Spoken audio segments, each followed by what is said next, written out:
You know, don't lie, you've always wanted Nicolas Cage in your dreams. You just don't know it yet.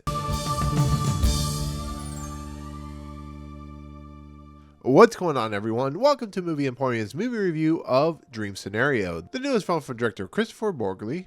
Okay, so this film, Dream Scenario, is the newest in line of interesting kind of concepts that Nicolas Cage is doing in his later careers. It's a film about a character named Paul, who is a tenured professor who starts to appear in people's dreams. It's very much in line with like being John Malkovich or something in Wes Anderson territory. And in essence, he becomes an internet celebrity. He becomes a celebrity. Everybody loves him. Everybody wants to talk to him. And so he takes that to heart and he uses it to try to make a book, to try to sell a book about imperial ants or something like that.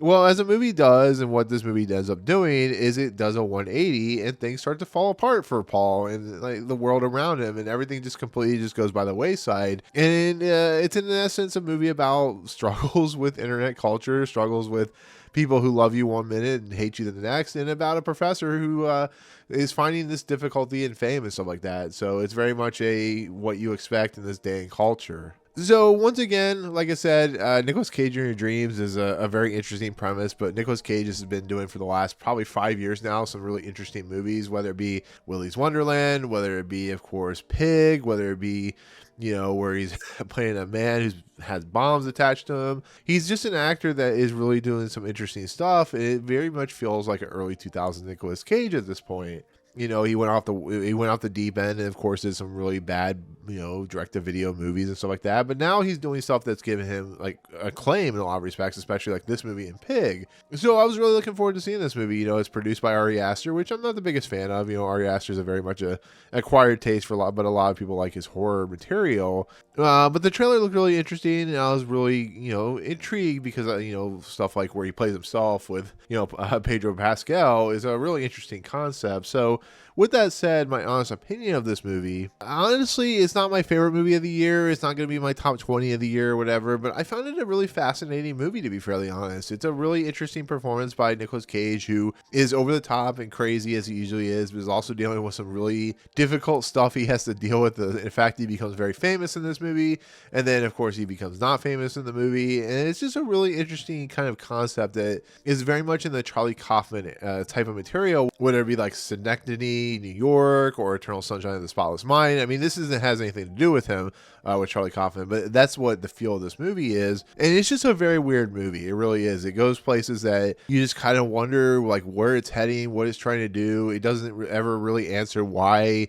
he has this thing in his, you know, why people are dreaming about him. It just kind of goes with the idea and the concept and just kind of runs with it. And I found that really fascinating. I think the movie gets a little too weird and is an acquired taste. It depends on like if you really like those really, really strange conceptual ideas that just may not be for everyone, and that's what this film is doing. But I don't know. I enjoyed for what it's worth. I find it, you know, a very likable character that does some unlikable things, and it wraps itself into this world. And on top of that, he's having a strained marriage with his wife and his kids, who are very much in that internet fame culture, who just kind of deal with it in their own right. But it really is kind of a lesson in just kind of how you handle something that is out of your control, and you let it get out of your control, and what do you do in that matter, especially something you can't control in your own right.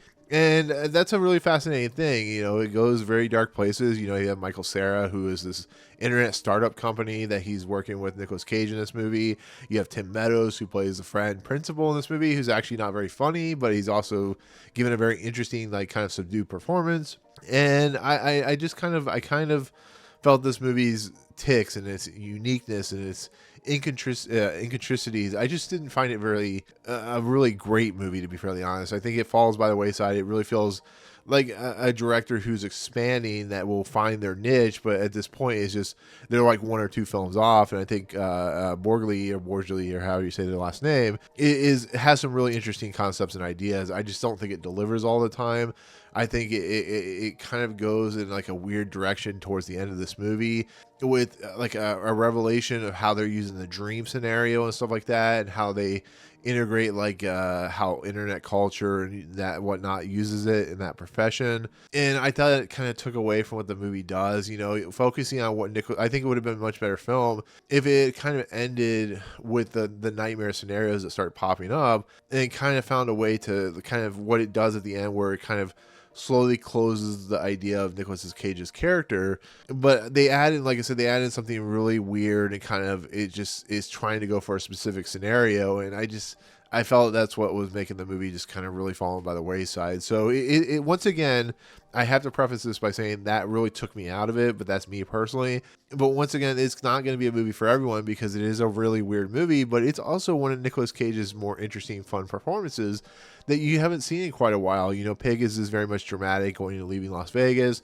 You know, Willy's Wonderland goes into that crazy over the top scenario, kind of like what he did with Pedro Pascal in that one movie where he plays himself. And this movie is really getting into kind of like the, you know, adaptation realm, where it is Nicolas Cage just doing really weird stuff, and I appreciate that for what it's worth. So overall, if you're interested in seeing this movie, I definitely recommend it. It is in theaters. It'll be on VOD very soon, and it's not a bad movie. It really isn't. It's a very interesting movie. It just has a really weird third act. So anyways, with that said, that is my take on Dream Scenario. Yeah, there you go. Comments below, as I always say. Did you see this movie? What do you think of it overall? What do you think of Nicolas Cage in his like later part of his career? He's making some interesting movies, but what do you think overall? Otherwise, if you like what you see on this video, awesome, hit the subscribe button to join Movie Emporium, hit that notification bell at the top to find out what's coming next.